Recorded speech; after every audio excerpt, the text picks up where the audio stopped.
우리 지역의 다양한 이슈들을 점검해보는 오늘의 이슈 시간입니다.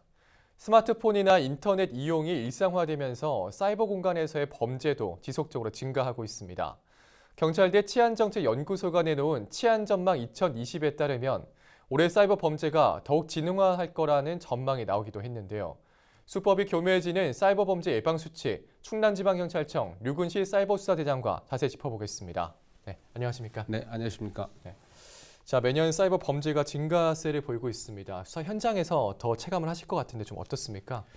네, 우리 충남 지역의 사이버 범죄 발생 추이를 살펴보면 2016년, 17년, 18년 매년 증가 추세를 보이다가 2019년 5,724건이 발생하여 전년 대비 33건이 감소하였습니다. 네.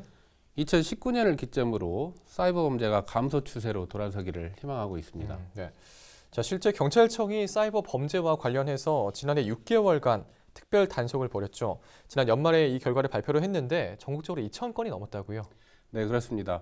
2019년 6월부터 11월까지 6개월 반 사이버 금융범죄, 정보통신망 침해형 범죄를 특별 단속한 결과 전국에서 2,339건을 단속해서 2,632명을 검거하고 그중에 77명을 구속하였습니다. 전년 같은 기간과 비교를 하면 단속 건수는 1,525건에서 2,339건으로 53.4%, 검거 인원은 1,622명에서 2,632명으로 62.2%, 구속 인원은 49명에서 77명으로 57.1%가 증가하였습니다. 네.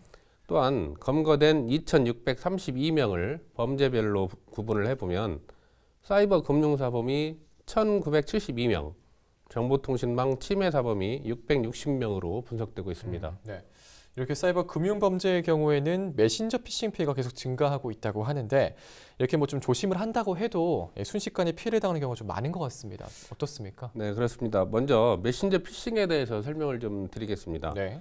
범인이 카카오톡이나 페이스북 메신저 등의 계정을 탈취하고 탈취한 계정을 이용하여 가족이나 지인인 것처럼 메시지를 보내 돈을 빌려달라거나 또는 금전을 대납을 요구를 하는 그런 범죄입니다. 메신저 피싱 유형 중 가장 많이 발생하는 사례는 가족이나 지인 사칭입니다. 네. 카카오톡이나 페이스북 메신저를 이용하여 엄마 아빠를 자연스럽게 부릅니다. 범인은 이미 피해자의 아들이나 딸의 계정을 탈취하였기 때문에 자연스럽게 아들, 딸 행세를 할 수 있습니다. 네.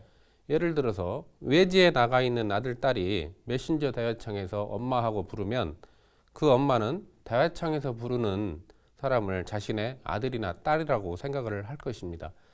사실상 의심하기가 매우 어려운 상황입니다. 그 범인은 피해자에게 각종 이유를 들어서 돈을 요구하거나 대납을 요구하며 제3자 명의로 송금을 요구합니다. 한 번 돈을 보내주면 또 다른 이유를 들어서 다시 돈을 보내달라고 합니다. 이런 식으로 반복해서 돈을 송금해주면서 피해가 늘어나는 것입니다. 네. 이렇게 좀 제3자 명의의 계좌를 좀 불러줄 때는 좀 의심을 좀 가장 좀 해봐야 될 것 같네요. 3자 명의로 돈을 송금을 요구를 할 때는 절대로 송금하시면 안 됩니다. 네. 자, 또 최근에 몸캠 피싱으로 인한 피해도 적지 않게 발생하고 있다고요? 그렇습니다. 몸캠 피싱 발생 통계 추이를 살펴보면 2017년에 51건, 18년에 61건으로 증가 추세를 보이다가 19년에는 46건으로 전년 대비 15건이 줄어들었습니다. 다만 몸캠 피싱의 경우 피해자가 수치심으로 인해 신고를 꺼리는 경우가 있기 때문에 실제 피해자는 약간 더 많을 것으로 추정되고 있습니다.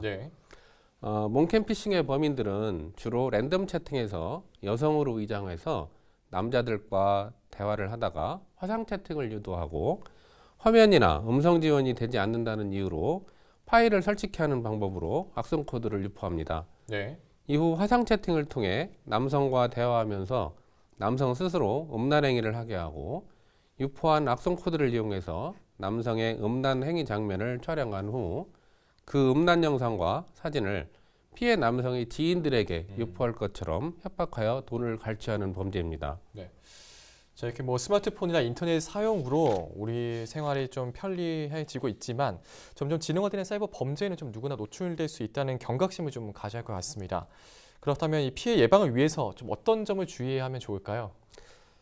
사이버 범죄는 그 유형이 생소한 경우가 많기 때문에 범죄 유형과 예방법을 알아두시는 것이 피해를 예방할 수 있는 지름길이라고 생각을 합니다. 예.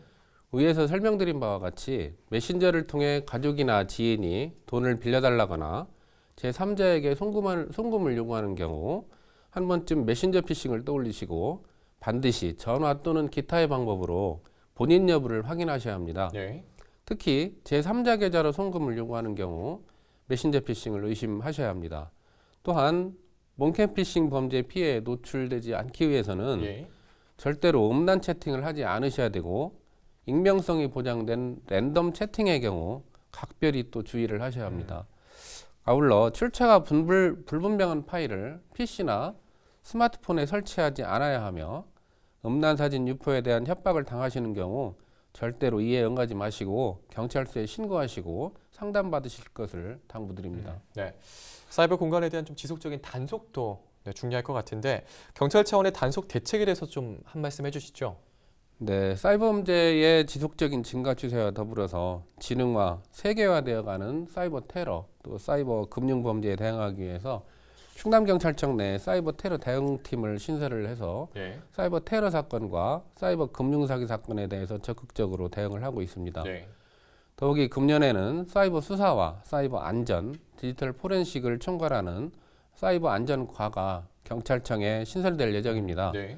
충남경찰청에 사이버 안전과가 신설되면 사이버상에서 발생하는 다양한 범죄에 대해서 좀 더 세밀하게 대응할 수 있을 것입니다. 보다 안전한 사이버 공간을 만들기 위해서 충남경찰이 최선을 다하겠습니다. 네. 자, 이제 마지막으로 좀 지역 주민들에게 좀 당부하고 싶으신 말이 있다면 한 말씀 해주시죠. 사이버 범죄는 예방이 최선입니다. 사이버 범죄는 그 대상이 불특정 다수이기 때문에 네. 누구든지 범죄의 대상이 될 수가 있습니다. 예. 그렇기 때문에 사이버 범죄의 특성과 그 범죄 유형을 미리 알고 미리 대처하셔야 사이버 범죄의 피해로부터 자유로워질 수가 있겠습니다. 네. 위에서 설명드린 몽케 피싱이나 메신저 피싱뿐만 아니라 스피어 피싱 등 각종 피싱 범죄와 인터넷 사기, 이메일 무역 사기, 로맨스 스캠, 랜섬웨어 등 일반인들께서 용어조차 생소한 다양한 유형의 해외발 사이버 범죄가 발생을 하고 있습니다. 네. 이와 같은 사이버 범죄를 예방할 수 있는 길은 스스로 그 범죄의 유형을 미리 알고 대처하는 길밖에 없습니다. 시청자 여러분들께서 사이버 범죄 예방법에 대해서 관심을 가져주시면 고맙겠습니다. 네. 자, 오늘은 사이버 범죄 증가에 따른 예방 수칙에 대해서 함께 알아봤습니다. 오늘 말씀 고맙습니다. 네, 감사합니다. 네, 지금까지 충남지방경찰청 류근실 사이버수사대장과 이야기 나눠봤습니다.